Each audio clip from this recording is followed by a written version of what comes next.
جی اللہ کریم کے نام سے ہم نے اپنی کلاس شروع کی. آقا علیہ الصلوۃ والسلام پر درود پاک پڑھا، نعت خوانی ہوئی، اور اب ہم اپنے باقاعدہ درس کا آغاز کرتے ہیں.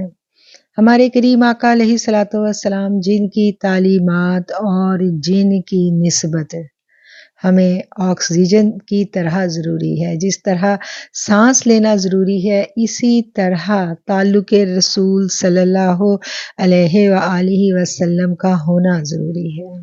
بزرگان دین فرماتے ہیں کہ ہمیں ایسا لمحہ اگر آ جائے کہ آقا علیہ الصلوۃ والسلام آنکھوں سے خیال کی دنیا میں اوجھل ہو جائیں تو ہمیں لگتا ہے کہ ہمارا ایمان ہی ختم ہو گیا. اس لیے ہمیں ہمیشہ اپنے تعلق رسول کی نگرانی کرنے کی ضرورت ہے، اور تعلق رسول کی نگرانی اسی وقت ہوتی ہے جب ہمیں اپنی ذات پر چیک اینڈ بیلنس رکھنا آ جائے. یہ آسان نہیں ہوتا.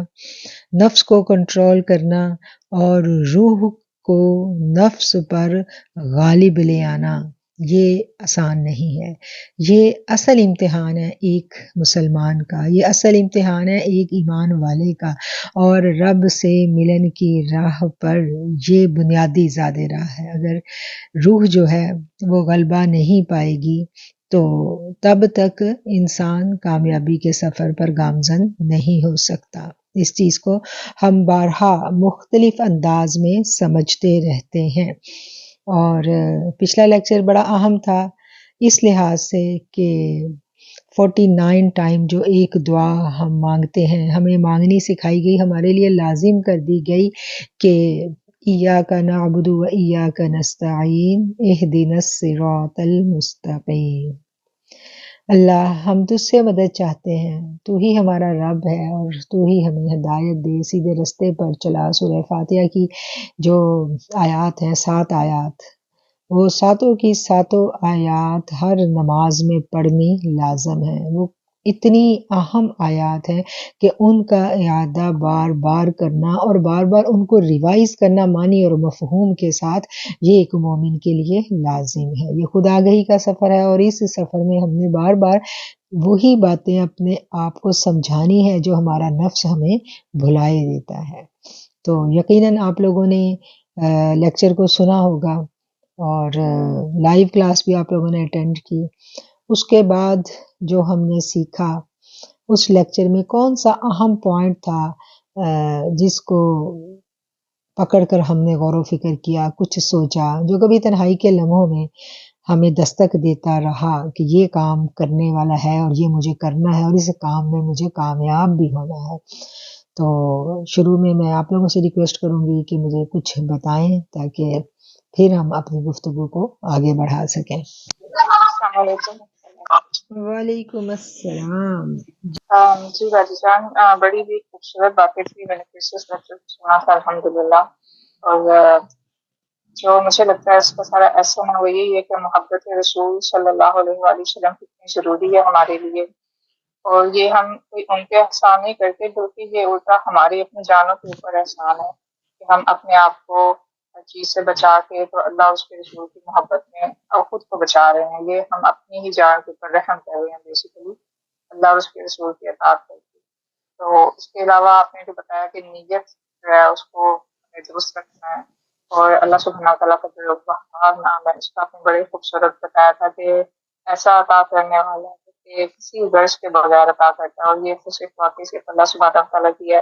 ہم ان چیزوں کے حقدار نہیں ہیں، نہ ان چیزوں کے اہل ہیں کہ ہمیں یہ جو اللہ سبحانہ تعالیٰ نے نعمتیں عطا کی ہیں، لیکن وہ واقعی میں وہاب ہے، اپنے بندوں کو عطا کرتا ہے. جو اس کا شکر ادا کرتے ہیں ان کو بھی عطا کرتا ہے، اور جو شکر نہیں ادا کرتے ان کو اور عطا کرتا ہے تاکہ ان کو ڈھیل دے دے اور دیکھتے ہیں کہ یہ کیسا کرے. جو آیتیں ہم نے پڑھی ہیں کہ اللہ سبحانہ تعالیٰ نے لازم کر لیا خود پہ رحم کرنا، خود کے اللہ نے لازم کر لیا کہ وہ اپنے بندوں پہ رحم کرے. تو یہ بڑی خوبصورت بات ہے.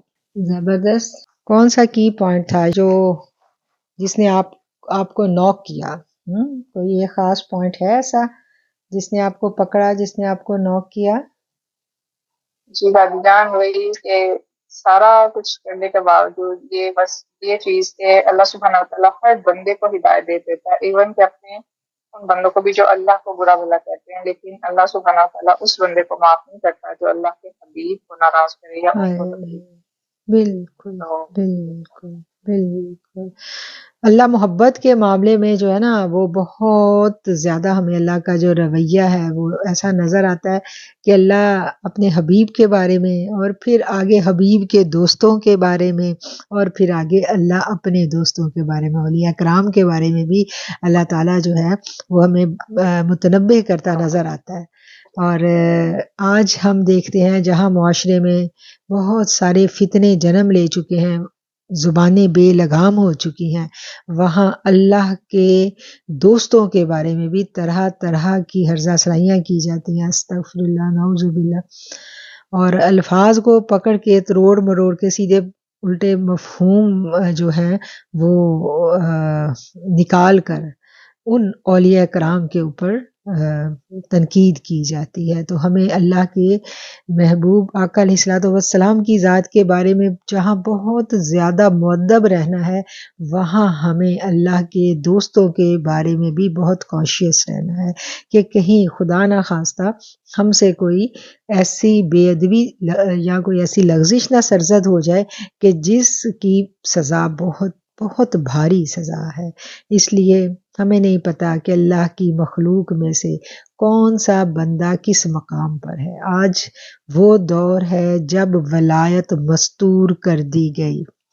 ولایت مستور کر دی گئی کا کیا مطلب ہے کہ پرانے زمانے میں جو اولیاء کرام ہوتے تھے وہ ظاہری دنیا میں نظر آتے تھے، پورے علاقے کو پتا ہوتا تھا کہ یہ اس ولی کا دور ہے۔ جیسے حضرت مجدد الف ثانی کے بعد ہم دیکھتے ہیں تو ہمیں کوئی ایسا یعنی ہسٹری میں ایسے نام پھر بظاہر نظر نہیں آ رہے، کیونکہ حضرت مجدد الف ثانی کے بعد مستور کر دی گئی تھی ولایت۔ اب دنیا میں ولایت ابھی بھی موجود ہے، اللہ کے جو ولی اللہ ہیں وہ آج بھی اپنی اپنی ڈیوٹیاں سر انجام دے رہے ہیں، لیکن وہ چھپ گئے ہیں، وہ چھپا دیے گئے ہیں، ان کو عام بندہ پہچان نہیں سکتا اور ان تک رسائی کسی عام بندے کی ہے بھی نہیں۔ اس لیے کسی کے بارے میں بھی نیگیٹو کمنٹ کرنے سے پہلے ہمیں ڈر جانا ہے، ہمیں نہیں پتا کہ وہ ولایت کے کس مقام پر ہے۔ یہ بھی ایک سیکھنے کا پوائنٹ ہے، اس کو بھی ہم نے نوٹ کر کے رکھنا ہے۔ جی، اور کوئی میری بہن بات کرنا چاہیں گی پچھلے لیکچر کے بارے میں، ہدایت کے حوالے سے اور اپنی ذات کے حوالے سے، کہ اس لیکچر کو سننے کے بعد کون سی بات تھی یا کون سی ایسی کالی بلیاں ہیں جن کو ہم نے پہچانا؟ آپ نے بتایا تھا کہ اسلام قبول کرنے کے بعد ہدایت کے 3 مرحلے آتے ہیں۔ ایک ہوتا ہے زبان سے اقرار، ایک دل سے تصدیق کرنا، اور تیسرا عمل سے اس کا اظہار کرنا۔ جو بات مجھے بہت وہ سمجھ آئی اپنے لیے کہ جب تک دل کی تنگی دور نہیں ہوگی کسی بھی معاملے میں، اٹ مینس کہ ہدایت نہیں ملی۔ تو جب بات دل کے اندر اتر جائے، وہ بڑا پیارا آپ نے ایکسپلین کیا کہ تبھی ہدایت ملتی ہے۔ مطلب جیسے میں پڑھ رہی تھی کہ نماز ہمیں بے حیائی سے روکتی ہے، ہم نے نماز کے لیکچر میں سیکھا، اور مطلب فحش کاموں سے روکتی ہے، اور اگر یہ چیز نہیں ہمارے اندر سے ختم ہو رہی، اٹ مینس کہ نماز کا بھی اثر نہیں ہو رہا ہمارے اوپر۔ تو ہدایت کا بھی یہی ہے کہ جب ہم کہتے تو ہیں کہ ہمیں ہدایت مل رہی ہے یا یہ وہ، لیکن جب ہم اپلائی نہیں کر رہے ہوتے، ہمارے دلوں میں وہی قدورتیں ہیں، وہی نفرتیں ہیں، ریلیشنز کے حوالے سے، کسی اور چھوٹی چھوٹی چیز کے حوالے سے، تو اس کا مطلب ہے کہ پھر ہمیں ہدایت نہیں مل رہی۔ تو جب تک دل کی تنگی انسان دور نہیں کرے گا، اس کو ہدایت نہیں مل سکتی۔ مین جو پوائنٹ ہے کہ دل کی تنگی سب سے پہلے دور کرنا ضروری ہے۔ بالکل بالکل، بہت بہت زبردست آپ نے ایک بنیادی بات کی ہے، اور یہ دل اتنی جلدی قابو میں آتا نہیں ہے۔ جی جی بالکل، روز امتحانات ہوتے ہیں، اور یہ ہمیں سمجھ لینا چاہیے کہ یہ مطلب جو اپنی کالی بلی پہچانا بہت ضروری ہے، اور یہ مطلب بہت اس کو اگر ہم پکڑ لینا تو پھر بہت مطلب نفس کو بھی پھر آپ کر سکتے ہیں ہینڈل، اور ہدایت بھی تبھی ملے گی جب نیت جو ہماری اخلاص ہوگا اس میں۔ ادروائز اگر ہم کوشش کریں گے تو نہیں ہمیں ہدایت ملے گی، امتحانات آئیں گے اور زیادہ سخت سے سخت آزمائشیں آتی جائیں گی۔ ایک چھوٹی آزمائش ہمیں سمجھ جانا چاہیے کہ ہم یہاں غلط تھے، اس چیز کو ہم ٹھیک کر لیں تو پھر راستے آسان ہوتے جائیں گے. اگر ہم اپنی جو ہماری مطلب نفس کے جو الجھاؤ ہیں ان کو نہیں سمجھیں گے اور بار بار انہی چیزوں پہ پلٹیں گے تو پھر دوبارہ ہمارے لیے امتحانات سخت ہوتے جائیں گے.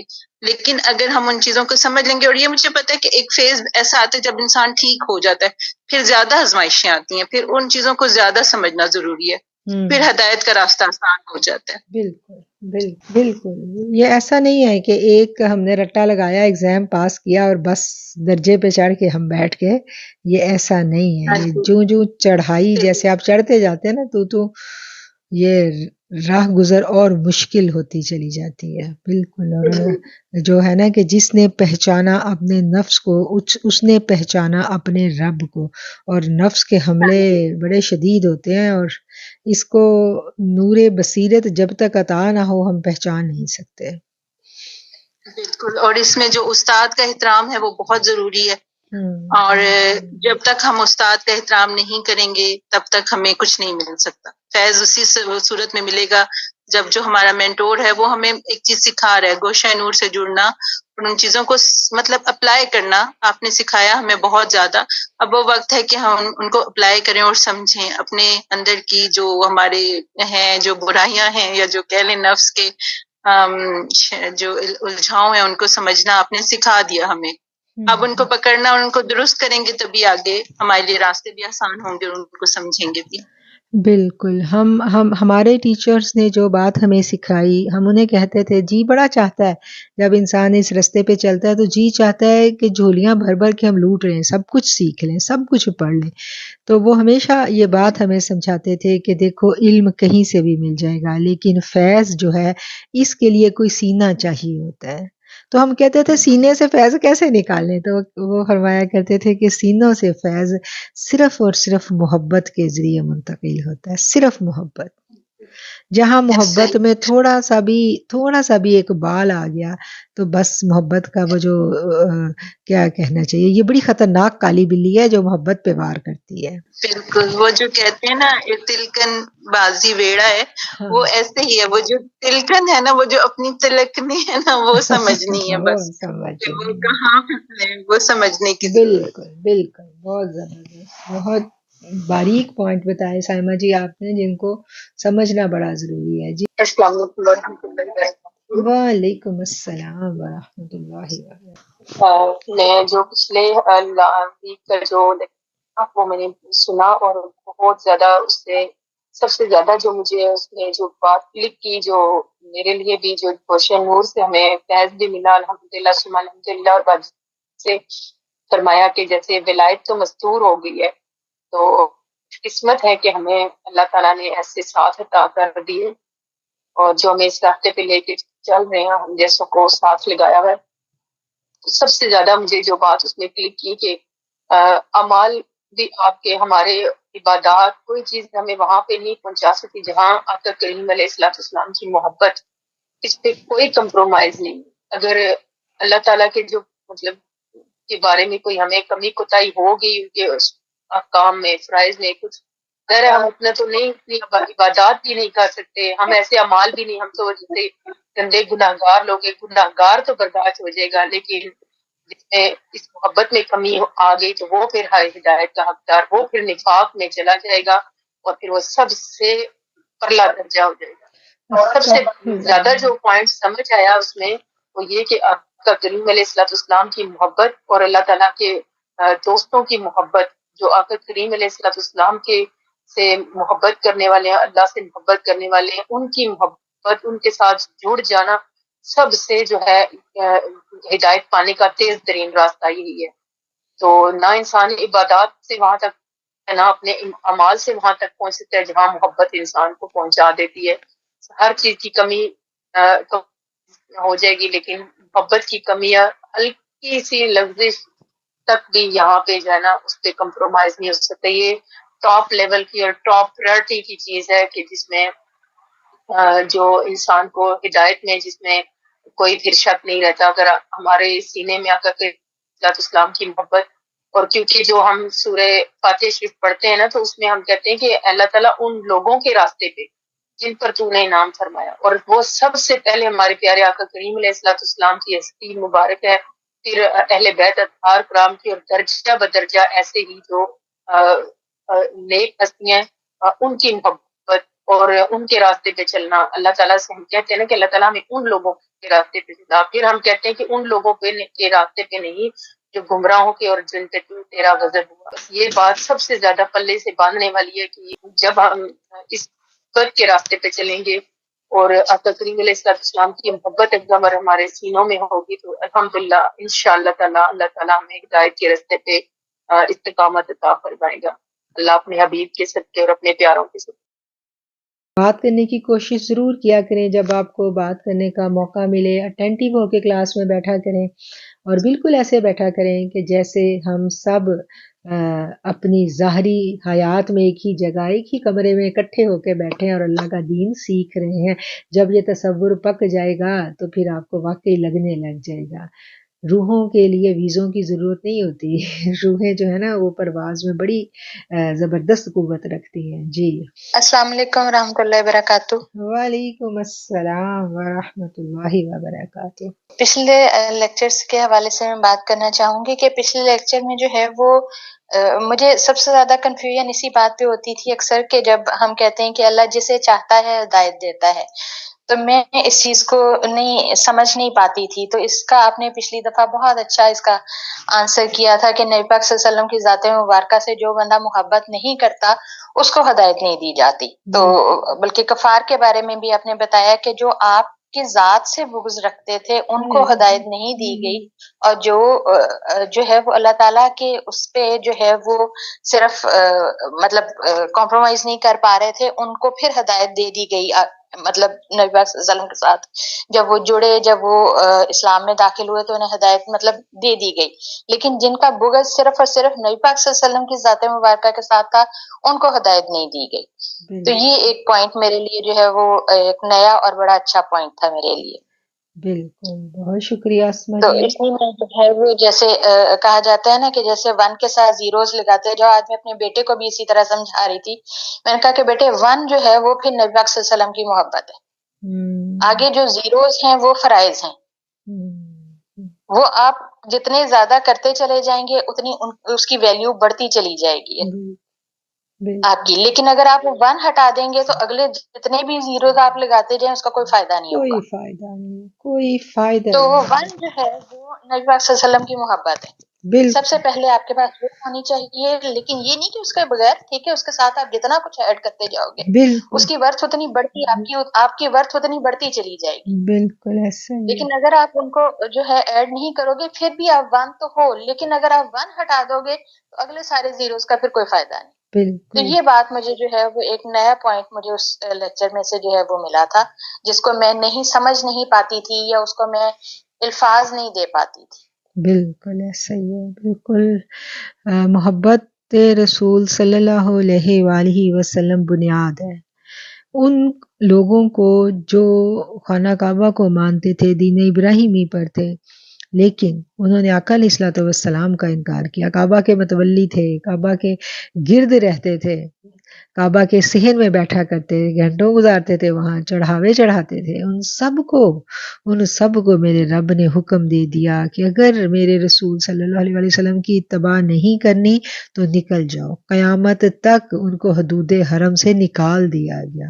ان کو بغض کس سے تھا؟ ان کو آقا علیہ الصلوۃ والسلام کی ذات سے پرابلم تھا، وہ اللہ کو تو وہ بھی مانتے تھے، لیکن ان کو وہاں سے نکال دیا گیا۔ آج بھی جب ہم حرمین شریفین جاتے ہیں تو نان مسلمز کے لیے روڈ الگ ہو جاتی ہے، اور وہاں آگے ریڈ کلر سے لکھا ہوا سائن بورڈ آپ لوگوں نے سب نے دیکھا ہوگا کہ اس سے آگے پھر وہی جاتا ہے جو آقا علیہ الصلوۃ والسلام کا امتی ہے، جو آپ کو مانتا ہے، اور صرف آپ کو مان کے گزارا نہیں ہے۔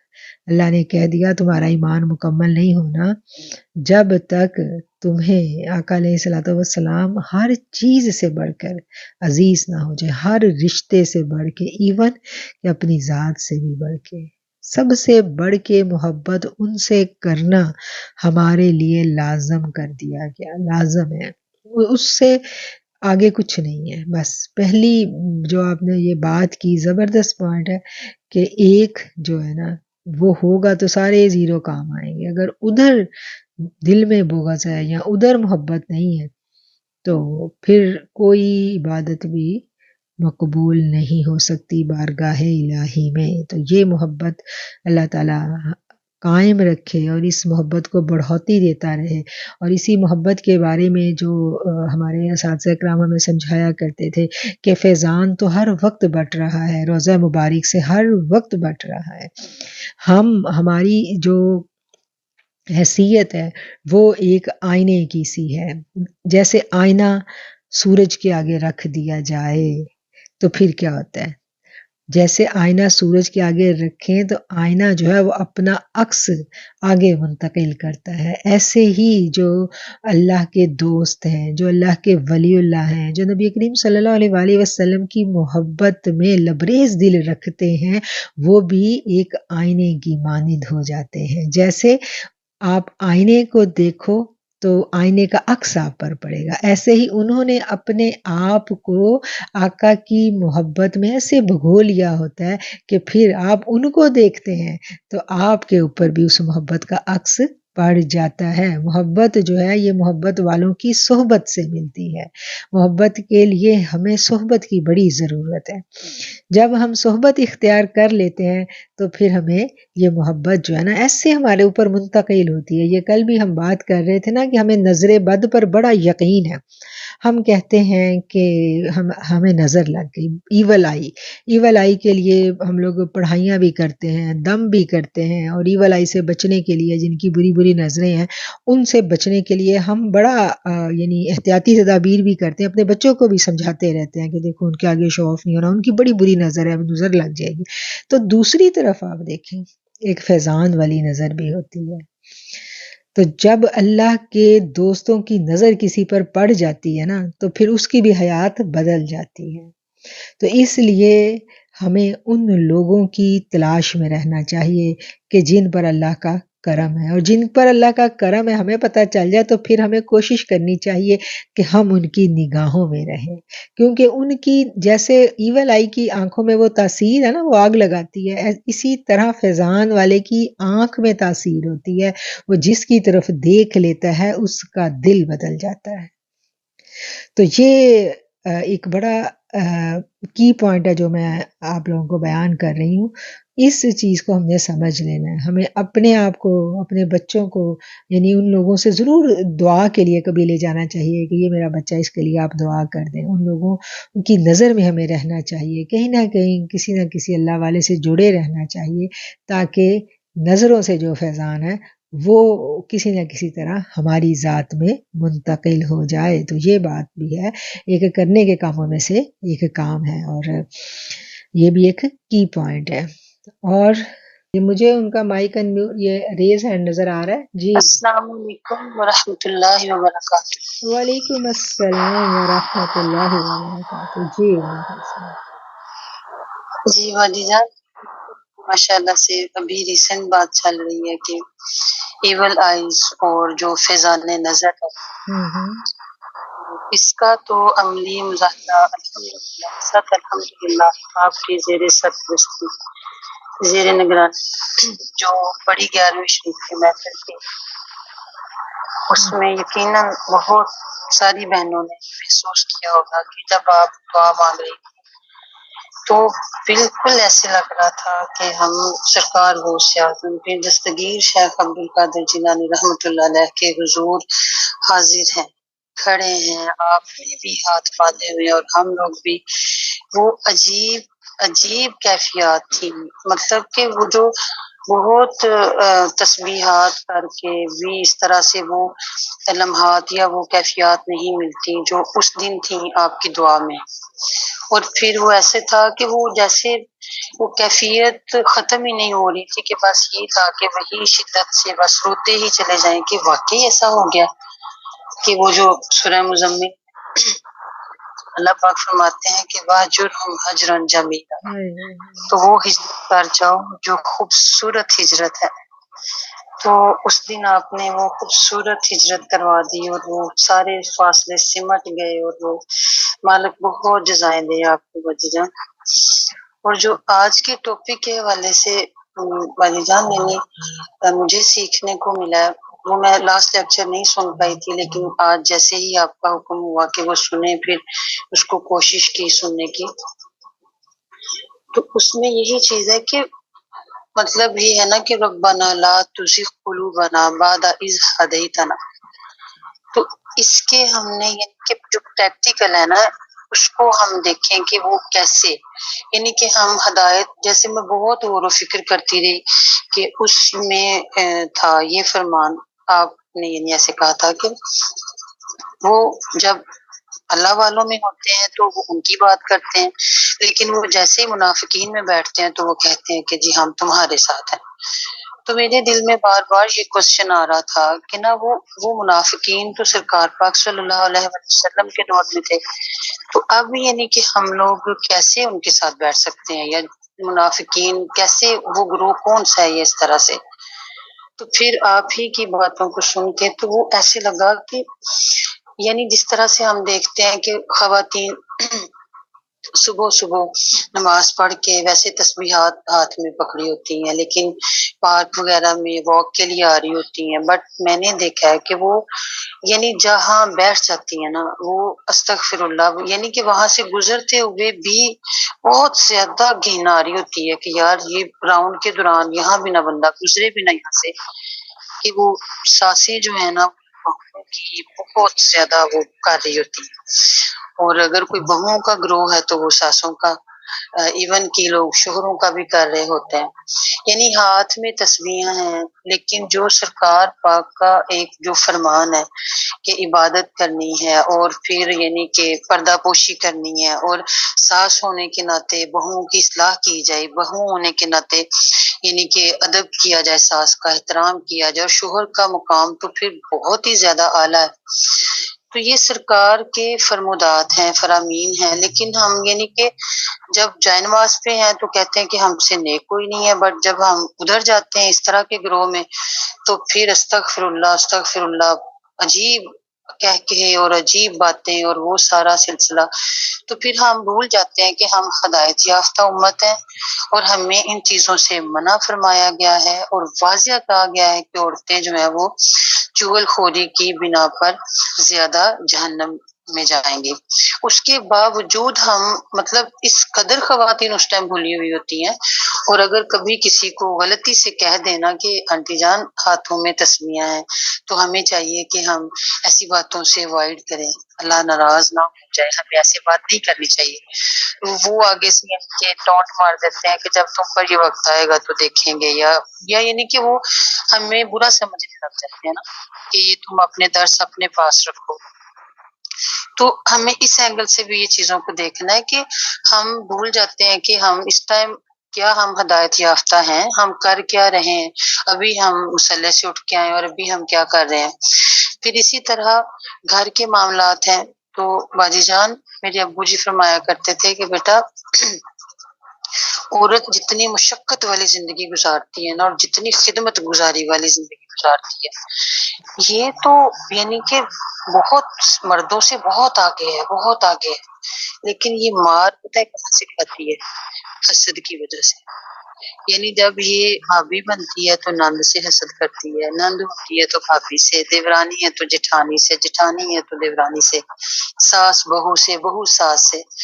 تو ابو جی یہ فرمان کرتے ہوتے تھے کہ بیٹا صرف اس ایک چیز پر کنٹرول کر جانا، آپ کے ساتھ کوئی جتنا مرضی برا عمل کرے آپ نے اچھا ہی کرنا ہے، اور آپ کی یعنی کہ ہر وقت نظر میں یہ ہو کہ نہیں میں سرکار کی امتی ہوں، اگر ایک نے میرے ساتھ برا کیا تو میں نہیں کروں گی، کیونکہ ہم اس محبوب کی، اس نبی کی امت ہیں کہ جو گالیاں سن کر بھی مسکراتے تھے، جو دشمنوں کے نیچے بھی چادریں بچھاتے تھے، جو دشمنوں کا گند تک صاف کرتے تھے۔ تو بیٹا یہ تو پھر رشتے اپنے ہوتے ہیں، اگر ان میں بھی دشمن بن جائیں تو سرکار پاک کے اسوہ کو نہیں چھوڑنا، سرکار پاک کے اسوہ کو نہیں چھوڑنا۔ اگر ہم ان کے اسوہ کو نہیں چھوڑیں گے بیٹا تو پھر عورت ولی نہیں بنتی، وہ ولی گھر بن جاتی ہے، پھر وہ نسلوں میں ولی پیدا کرتی ہے، پھر اس کی اولاد میں ولی ہوتے ہیں، اس کی اہل نسل میں ولی ہوتے ہیں۔ تو یہ یہی باتیں کہ ہمیں ہر وقت سرکار کے اسوہ کو سنبھال کے رکھنا ہے کہ ہمیں یہ اللہ تعالیٰ کا شکر ادا کرنا چاہیے کہ ہم لوگ سرکار پاک کی امتی ہیں اور ہدایت یافتہ امت ہیں سرکار پاک کی. جس طرح آپ نے وہ لیکچر میں فرمایا کہ جو ہے نا میری امت میں سارے لوگ جو ہے نا وہ اجماع نہیں کریں گے کسی ایک برائی پر، کوئی ایک جو ہے وہ ولی اٹھ جائے گا. تو اللہ کا شکر ہے کہ ہم ہدایت یافتہ امت میں سے ہیں. تو ہمیں یہ وہ چیزیں ہیں کہ جو ہمیں بتاتی ہیں کہ مطلب ہم بظاہر ہدایت پائے ہوئے ہیں لیکن ہم کیا کر رہے ہیں، ہم تو بالکل دین کے الٹ چل رہے ہیں. دین نے تو کہا تھا کہ جو پسند کرو اپنے لیے وہی دوسروں کے لیے، اور ہم ایسا نہیں کرتے. ایون اللہ کی راہ میں بھی جب دیتے ہیں تو ہم وہ جو چیز کسی کام کی نہیں ہوتی ہے تو ہم وہ چیز دے رہے ہوتے ہیں. تو یعنی کہ یہ جو میری نظر میں، باقی فاطی جان آپ سے رہنمائی بھی اس معاملے میں چاہیے تھی کہ کیا واقعی ہم ایسے سمجھ سکتے ہیں کہ جو منافقین کا گروہ ہے وہ اسی طرح سے ہی ہے کہ ہم جب ہوتے ہیں محفل محافل میں اس طرح سے تو سب اوکے، بٹ جب ہم یوں اکٹھے ہو جاتے ہیں تو پھر یہی ہوتا ہے، موسٹلی یہی ہوتا ہے کہ وہ اس کی برائیاں اس کی برائیاں اس کی برائیاں. تو کیا یعنی کہ ہم پھر وہی والا گروہ بن جاتے ہیں کہ جو دین کے ساتھ منافقت کر رہا ہے، جو اپنے کردار کے ساتھ منافقت کر رہا ہے، جو نبی کریم صلی اللہ تعالی علیہ وآلہ وسلم کے فرمودات کے ساتھ اسوہ فاطمہ رضی اللہ تعالیٰ عنہا کے ساتھ ہم لوگ بغاوت کر رہے ہوتے ہیں اس ٹائم. اور یہ پھر منافقین کی یہی صف ہے دور حاضر کہ جی جو ہمیں سمجھ نہیں آ رہی. جی، آپ نے جو باتیں کی بالکل انہی باتوں کی روشنی میں ہم نفاق کو اگر سمجھیں تو تھوڑی دیر کے لیے سب بہنیں میری بات پر دھیان دیں. ابھی جو کلثوم نے باتیں بیان کی ہیں وہ سب لوگ اس سے اتفاق کرتے ہیں، ایسا ہی ہوتا ہے. اور جو انہوں نے کہا کہ وہ جہاں پر بیٹھ کر غیبت اور چغلیاں ہو رہی ہوتی ہیں وہاں سے گزرا نہیں جاتا، یقیناً نیگیٹو انرجی وہاں جنریٹ ہوتی ہے اور اس نیگیٹو انرجی کا ایسا تعفن ہوتا ہے کہ ایک لطیف روح جو ہے اس کے لیے وہاں سے وہاں بیٹھنا بھی محال ہو جاتا ہے. یہ بات بالکل یہاں تک درست ہے. اب ہم تھوڑا سا آگے آئیں. اب کسی بہن کا شاید مائک آن ہے، پلیز مائک میوٹ کر دیجئے. اچھا، اب کیا مجھے آپ سب لوگ اپنے دل پر ہاتھ رکھ کر بتائیں کہ کیا یہ چغلی غیبت اس کا گناہ ہم سب کو نہیں معلوم؟ جتنی اخلاقی برائیاں آج ہم میں موجود ہیں، انفارچونیٹلی ہم سب ایک بالکل ادنا سے ادنا مسلمان جس نے کچھ بھی قرآن سے نہیں پڑھا ہوا، ترجمے سے نہیں پڑھا، لیکن اس کو بچپن سے یہ بات بتا دی جاتی ہے، اس کو پتہ ہے کہ چغلی غلط بات ہے، غیبت نہیں کرنی، ناشکری نہیں کرنی. یہ ایسی کامن عام گھریلو کیا کہنا چاہیے بیماریاں ہیں، تباہ کاریاں ہیں جن سے ہم سب آگاہ ہیں. کوئی اس کو بہت گہرائی سے جانتا ہے، کوئی اس کو صرف زبان سے مطلب اس کو پتہ ہے کہ یہ گناہ ہے اور بس اتنا، اور کوئی دل سے اس کو مانتا ہے کہ واقعی یہ بہت بڑا گناہ ہے، ہمیں اس سے بچنا ہے. ہم سب جانتے ہیں کہ یہ گناہ ہے، لیکن ہم اس سے بچ کیوں نہیں پاتے؟ کیوں نہیں بچ پاتے؟ کیا وجہ ہے کہ ہم غیبت سے نہیں بچ پاتے؟ کیا وجہ ہے کہ ان اخلاقی برائیوں سے، حسد سے ہم بھی some time negative energy generate کرتے ہیں؟ ہم بھی بعض اوقات دوسروں کے لیے ایسا دل میں بغض کینہ پال کر بیٹھ جاتے ہیں کہ ہماری نظر بھی شاید کسی کے گھر میں بربادی لانے کا سبب بن جاتی ہے. تو یہ سب کیوں ہے؟ یہ کیوں ہوتا ہے سب؟ کبھی سوچا ہے ہم نے؟ یہ ساری اخلاقی برائیاں ہم میں موجود ہیں، کیوں نہیں نکل رہی؟ وجہ کیا ہے؟ آج ہم ڈھونڈتے ہیں کہ وہ وجہ کیا ہے. کیا ذہن میں آتا ہے؟ جو کر رہا ہے اس کو بھی پتہ ہے، لیکن وجہ کیا ہے؟ کیا سمجھ میں آتی ہے؟ ماشاءاللہ جنہوں نے 2 سال ہو گئے ہمیں قرآن پڑھتے ہوئے، میں دیکھ رہی تھی دسمبر آنے والا ہے اور ہمیں 2 سال ہو جائیں گے، اور ایک منزل قرآن کی ہم ترجمے و تفسیر کے ساتھ پڑھ چکے ہیں. اتنی ساری تربیتی نشستیں بھی ہم اٹینڈ کر چکے ہیں، اور جو بہنیں ابھی نہیں آئی ہیں ڈیفینیٹلی ان کی بھی ایک بیس ہے، وہ بھی اللہ کے احکامات کو جانتی ہیں. تو یہ کیا وجہ ہے؟ یہ بیماریاں ہمارے اندر سے نکلتی کیوں نہیں ہیں؟ جی باری باری بتائیں. جان اس میں 2 کیٹیگریز آتی ہیں. پہلے تو ہماری کنڈیشن یہ ہوتی تھی کہ ہم لوگ برائیاں کرتے تھے تو ہمیں اس کا احساس نہیں ہوتا تھا، ہم کرتے ہی چلے جاتے تھے. مطلب جب سے ہم گوشہ نور سے اتنا اٹیچ نہیں تھے تو ہمارے ساتھ یہ ہوتا تھا کہ غیبت بھی ہو رہی ہے، چگلی بھی ہو رہی ہے، تو ہم کہتے تھے کہ ہم تو وہ سچ بیان کر رہے ہیں، ہمیں کون سا جھوٹ کہہ رہے ہیں. تو جب سے ہم گوشہ نور سے اٹیچ ہوئے نا، کرنا چھوڑ دیے، ہم اپنے آپ کو ایسے تو نہیں کہہ سکتے اس لسٹ میں تو شاید کبھی آ سکیں گے، لیکن ہاں اتنا ضرور ہے کہ اگر اب ہم سے کوئی غلطی ایسی ہو تو اتنی شدید ندامت ہوتی ہے اور اتنا دل کے اندر ایک کھلبلی مچ جاتی ہے کہ بعض کا تو ایسے ہوتا ہے کہ رونے کا دل کر دیتا ہے. میرے ساتھ خود ایسے کئی بار ہوا. ایک دفعہ میں نے کسی کی گھر کی کوئی خوشخبری سنی تو وہ مجھے میرے دل سے ایک ہلکی سی ایسے وہ ملال سا گزر گیا. تو میں گاڑی میں بیٹھی تھی تو مجھے واپس آنا گھر پہنچنا محال ہو گیا. میں نے کہا میرے دل میں یہ لہر گزری تو گزری کیوں. تو پھر الحمدللہ ثم الحمدللہ پاک نے توفیق دی، نوافل پڑھے، توبہ کے، استغفار کی، پھر اس کے حق میں دعا کی، پھر اللہ تعالیٰ کو اس نعمت پہ اس بندے کے لیے دعا کی کہ اللہ تعالیٰ اس کے پہ یہ نعمت قائم رکھنا، جیسے اس کو نعمت دی اس کو خوشحالی بھی دینا کہ میرے دل میں یہ ملال کیوں گزر گیا، ایک بجلی کی سرعت سے گزرا لیکن مجھے وہ اندر سے توڑ گیا. تو الحمدللہ جب سے ہم گوشہ نور سے اٹیچ ہوئے تو یہ چیز، گناہ تو ہم سے ہوتے ہیں لیکن ندامت اتنی شدید ہوتی ہے کہ جب تک ہم ہیوی والی توبہ نہ کر لیں، استغفار نہ کریں، روئیں، تڑپیں نہ، تب تک وہ بوجھ نہیں جاتا ہمارا.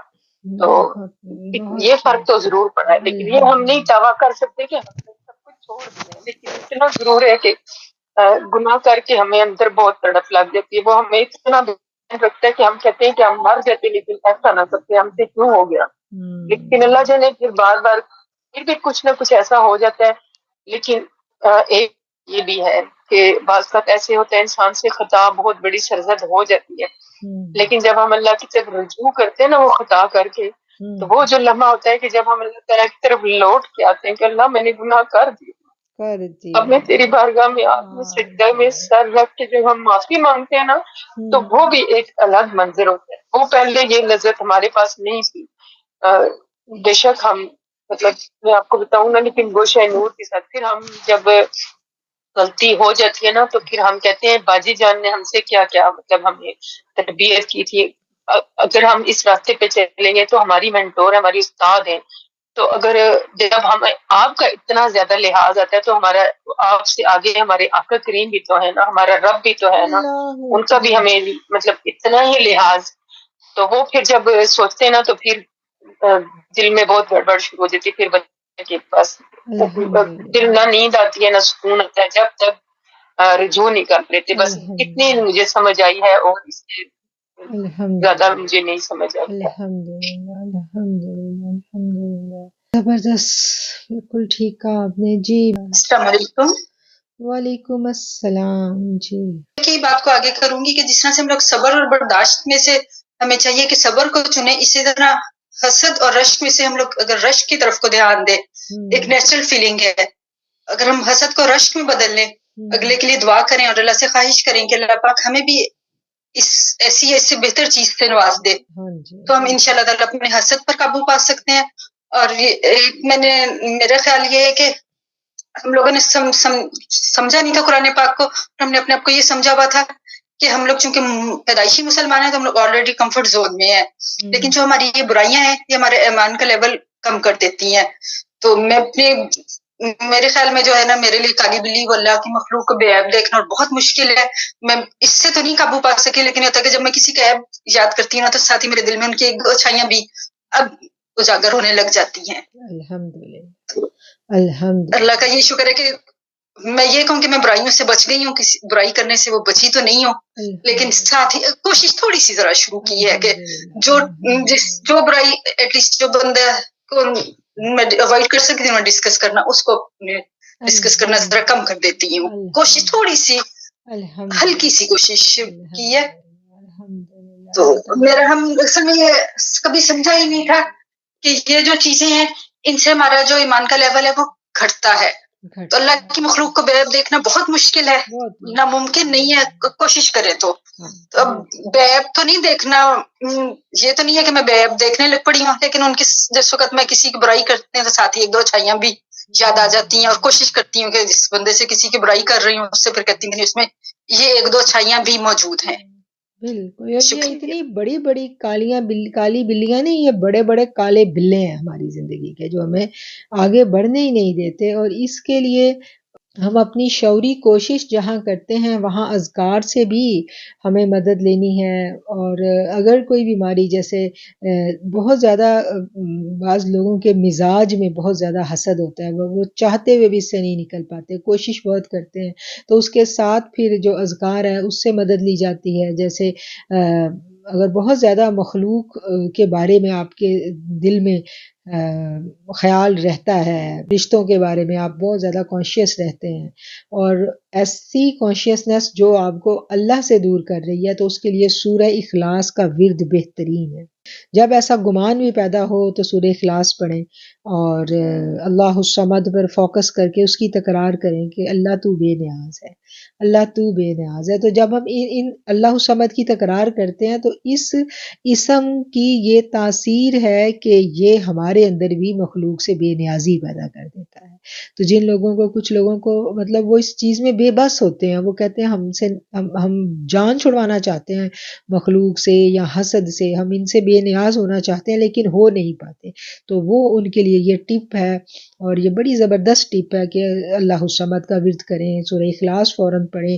اس نیت سے سورہ اخلاص 3 دفعہ ہی پڑھ لیا کریں روز، اور پھر اللہ تعالیٰ سے دعا کیا کریں اللہ الصمد کی تکرار کر کے کہ اللہ تو اپنے سوا ہمیں مخلوق سے بے نیاز کر دے. تو بے نیازی آ جاتی ہے، پھر اللہ مدد کرنے لگ جاتا ہے. دیکھیں جب ہم بے بس ہوتے ہیں نا، اپنے برائیوں کو جب ہم پہچان کے وہ سارے زخم لے کے اپنے اللہ کے پاس ہی چلے جاتے ہیں، تو وہ اللہ ایسا ہے جب اس کے آگے رکھ دیتے ہیں. اسی نے تو پیدا کیا ہے ہمیں، اسی نے تو بنایا ہے، یہ سب اس نے ہمارے اندر رکھا ہے. ایسا کوئی فرد دعویٰ نہیں کر سکتا کہ میں ان برائیوں سے میں مبرہ ہوں. ہم سب کے اندر یہ چیزیں موجود ہیں، بس یہ ہے کہ کچھ لوگ ان چیزوں کو پہچان کے ان پر قابو پانے میں کامیاب ہو جاتے ہیں. کچھ لوگ ابھی لڑ رہے ہوتے ہیں، ان سے جھگڑ رہے ہوتے ہیں کسی طرح نکل آئیں، اور کچھ لوگ جو ہے وہ کامیابی کے ساتھ روز لڑتے ہیں اور روز کامیاب ہو بھی جاتے ہیں. تھوڑا بہت یعنی ہرڈلز تو آتی ہیں،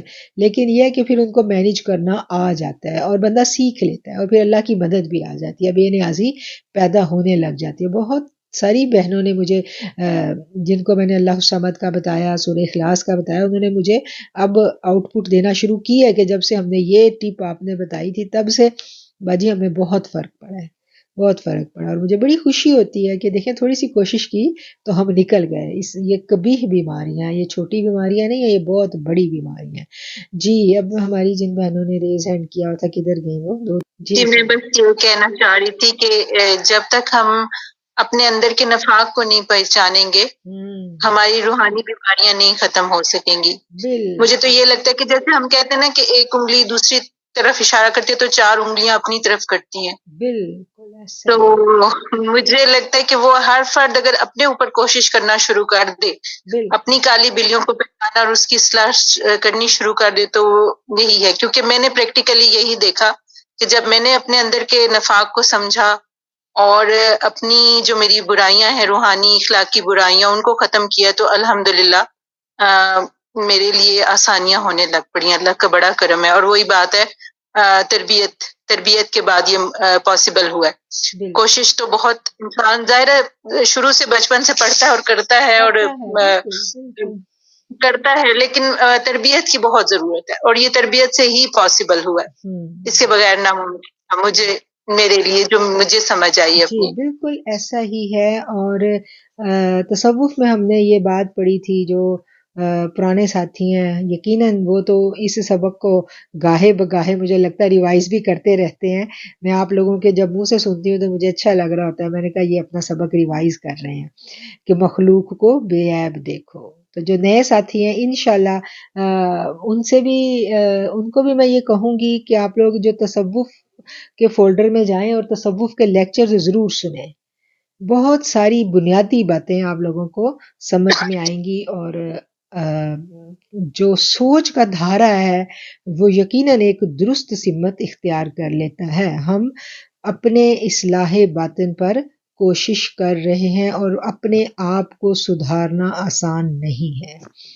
اور جو لوگ اس سفر پر میرے ساتھ 2 سال سے ہیں الحمدللہ ان کو اندازہ ہو گیا ہے کہ یہ تلکڑ بازی بیڑا ہے، روز گرتے ہیں اور روز اٹھتے ہیں الحمدللہ، اللہ تعالیٰ ہمیں اٹھا دیتا ہے. جی جان اللہ پاک آپ کو سلامت رکھے. آمین آمین، الحمدللہ اللہ نے آپ کو بھی سلامت رکھے. بہت جی آپ کی آواز بہت کم آ رہی، مجھے ہی کم آ رہی ہے یا واقعی کم ہے؟ جی نہیں باجی جان اب ٹھیک ہاں ہے. اب ٹھیک ہوئی ہے، اب ٹھیک ہوئی ہے، جی بولیں. اچھا جی الحمدللہ میں فرسٹ ٹائم تو کسی بھی جگہ پر الحمدللہ بولی کسی بھی پلیٹ فارم پہ گئی، تو مجھے بہت بہت دلی سکون ملا. اور الحمدللہ تو ابھی جو ہم نے بات کی تھی اس کے حوالے سے میں بات کرنا چاہوں گی.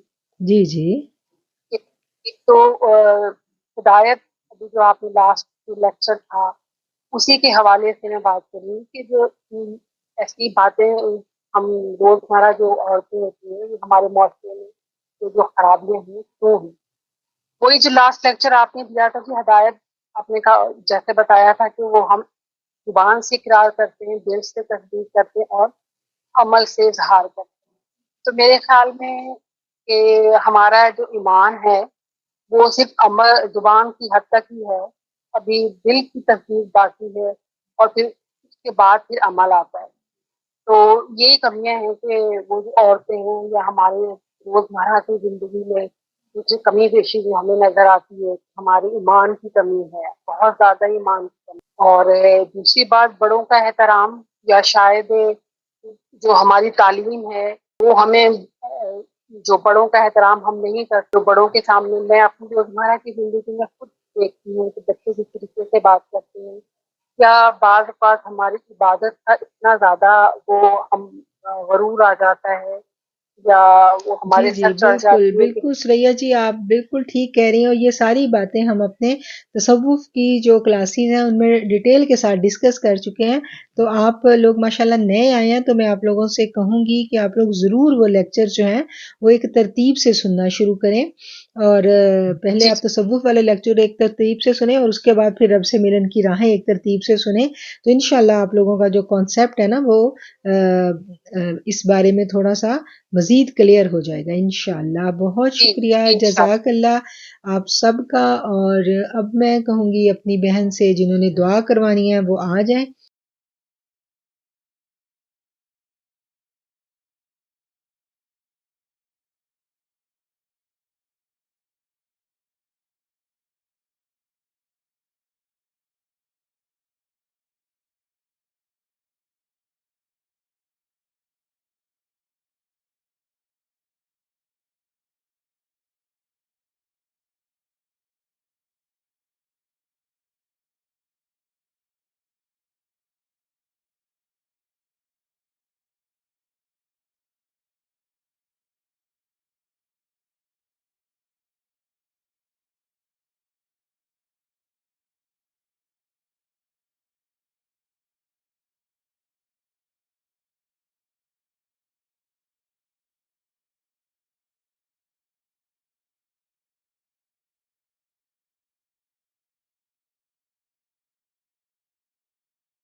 بالکل بے شک، بالکل صحیح کہا آپ نے، جزاک اللہ.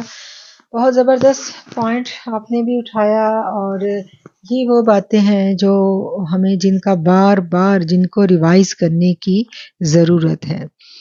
اور محبت جو ہے یہ ایسی، مطلب یہ جو ابھی آپ نے بات بیان کی ہے، اس کی مثال ہمارے اساتذہ کرام ہمیں یوں دیا کرتے تھے کہ ایسے ہی ہوتا ہے ایک مینٹور کا ساتھ یا کسی ولی اللہ کی محبت کا ساتھ ایسے ہی ہے. اس کی مثال جیسے ایک پیدل سفر کرنے والا اور ایک جہاز پہ بیٹھنے والا، یا اگر ایک چیونٹی کہیں جانا چاہتی ہے تو اس کو کوئی کبوتر مل گیا، کوئی اڑنے والا باز مل گیا کسی کی، وہ ٹانگوں سے چمٹ کے چیونٹی لمحوں میں سفر طے کر لے گی.